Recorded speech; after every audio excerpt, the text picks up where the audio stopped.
এখানে হবে না। এখান থেকে বলতো কারো বাড়ি তৈরি করতে গিয়ে যদি সমস্যা হয় এখানে এসে জানাবেন, আমরা আমাদের পক্ষ থেকে তদারকি করে যাতে আপনার বাড়িটা সুষ্ঠুভাবে হয় তার ব্যবস্থা করবো। এই জায়গায় আপনারা এসে আমাদেরকে জানাবেন আপনার সন্তানটা বড় হয়েছেন, স্কুলে যায়, এবার এইচএস দিচ্ছে বা মাধ্যমিক দিচ্ছে, এরপরে অর্থের আমাদের যদি পড়াশোনা বন্ধ না হয়, যদি আপনার সন্তানকে উচ্চশিক্ষায় শিক্ষিত করতে চান কিভাবে করাবেন এখানে এসে দাঁড়াবেন, আমরা দায়িত্ব নেব আপনাদের সন্তানগুলোকে উচ্চশিক্ষায় শিক্ষিত করবো, এই অফিস আপনাদের দায়িত্ব নেবে। এক কথায় এটা শুধু গ্রাম্য পেটা বা টিভিতে খেলা দেখা, খবর দেখা, সিনেমা দেখার জায়গা নয়, বা এখান থেকে তোলাবাজি কন্ট্রোল করার একটা জায়গা থাকবে, এটা সম্পূর্ণ বন্ধ হবে। আমরা এখান থেকে আমাদের নাগরিককে, আমাদের ভারতবাসীকে, আমাদের কাপালিয়ার মানুষকে, আমাদের ভোগালীর মানুষকে আমরা পরিষেবা প্রদান করব। আপনাদের বলবো নির্দ্বিধায় আপনারা আসবেন, নির্দিষ্ট টাইম থাকবে এখানে লিখে দেবেন, অফিস কখন থেকে কখন পর্যন্ত খোলা হবে, আপনারা আসবেন। ইভেন আপনাদের বলি অনেক সময় আপনারা কি হয়, আমার যদিও মেন অফিস আছে এতে বিধায়ক কার্যালয় মাঝরাইতে আছে, তারপরেও হয়তো আপনাদের সই সামর্থ্য থেকে শুরু করে অনেক রেকমেন্ডেশনের প্রয়োজন আছে, অনেক কাগজপত্রের প্রয়োজন হয়, অনেক বার্তা আমার কাছে পাঠাতে চান।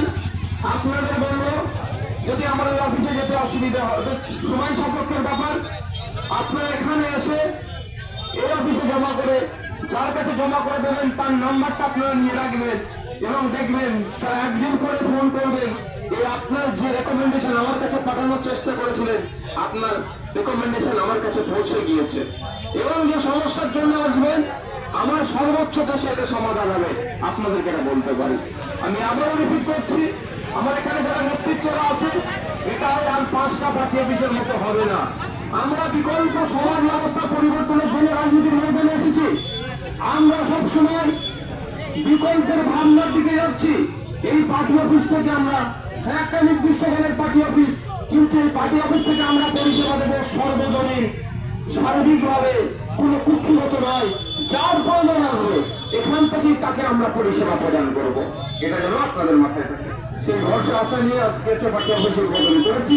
আমার যারা নেতৃত্ব আছে তাদের কাছে বলবো এই ভরসা আশাতে কোনো রকম ভাবে না ত্রুটি আসে, কোন রকম ভাবে না আঘাত আছে, সেটাও কিন্তু আপনারা দেখা যাচ্ছে। কারণ আপনাদের বলি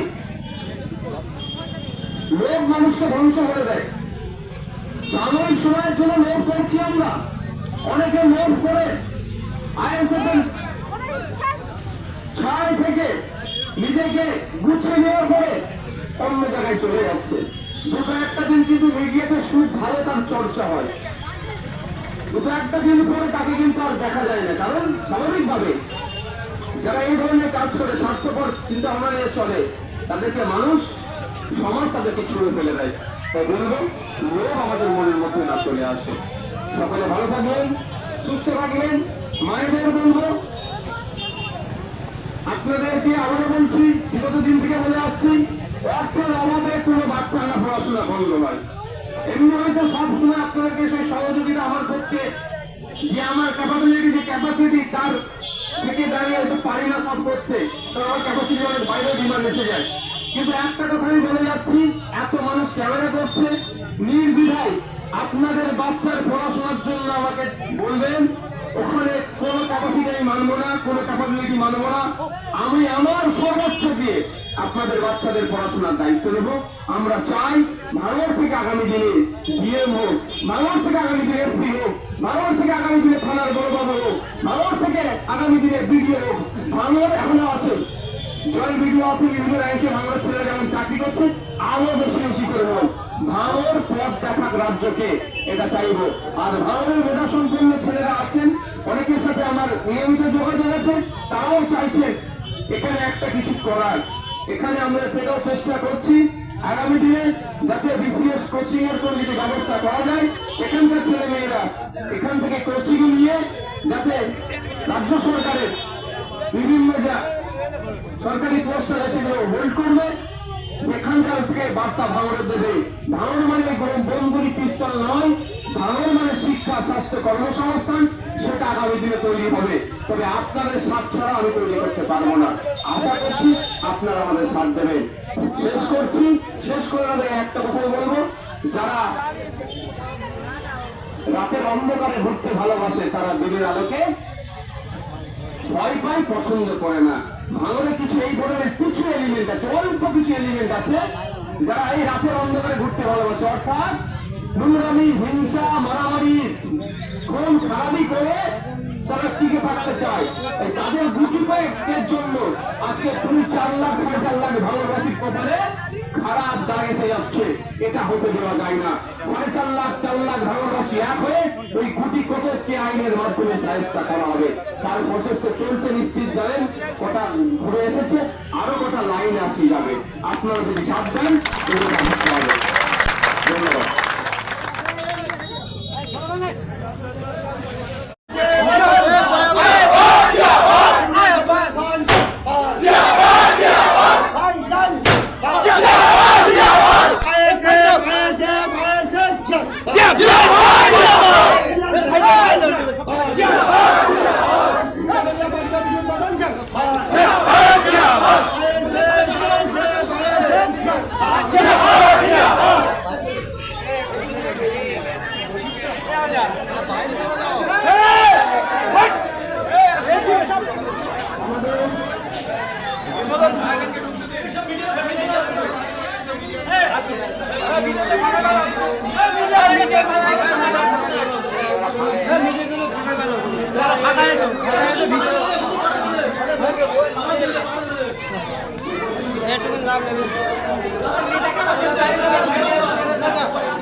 সবার